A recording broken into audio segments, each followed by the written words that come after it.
Johnny Johnson, please step to the black arrow. Sir, your full name. Frederick Hurt. Date of birth, please. 2/27/79. Sir, you're here on one count of murder in the second degree under the theory of demonstrating extreme indifference to life, which is a Class 1 felony. Ms. Whelan, I have reviewed your notice of appearance. Is this a limited notice of appearance for right now? It is, Your Honor, and Mr. Hutto will be making the argument. Okay, so I am appointing an attorney to represent you. Your next court date is going to be July 17th at 8:30 in the morning. And Mr. Hutto, go ahead and...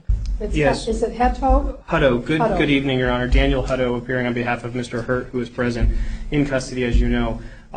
Ultimately, Your Honor, Mr. Hurt has been in Arizona for 3 years. He came from Denver, Colorado. He and his wife, along with their 2 children, a 15-year-old son and a 4-year-old son.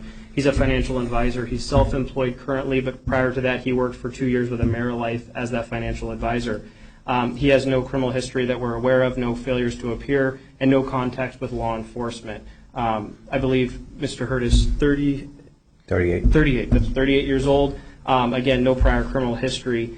In this particular case, we understand the allegations are serious. However, given that he is not a flight risk because of his ties to both his family here in Arizona as well as his employment, and additionally because he has no other criminal history, we do not... You've said that 3 times, and I do need to let you know he has a DUI from Georgia from 2007. 2007 DUI. It wasn't on the Form 4. Right, it wasn't. My apologies, Your Honor. So I just wanted to let you know that in fairness to you, I'm looking at his criminal history, and it does tell me that he has a guilty.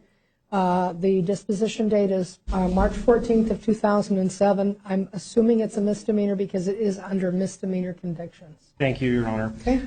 But getting back to the point of a flight risk, I don't believe there's any risk in this case for Mr. Hurt. Additionally, I don't believe he's at a high risk of any type of repetitive offense.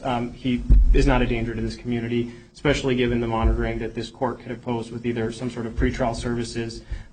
Thus, we are asking for either one of 2 options, that the court impose a $100,000 unsecured bond in this matter or a $50,000 secured appearance bond. We do believe that there's also the third option of a deposit bond, but that's a rather new implementation here in Maricopa County. But given those 2 options, I think that's more than enough to ensure the safety to the community as well as give Mr. Hurt the least onerous conditions that are necessary for this case. All right, Mr. Hurt, you have a $100,000 secured appearance bond. If you're able to post that bond, not to return to the scene of the alleged crime, you're not to have any contact with the alleged victim's next of kin, no drugs without a valid prescription, and no alcohol. You'll step to the clerk. She'll have your paperwork. Thank you, Your Honor. Thank you.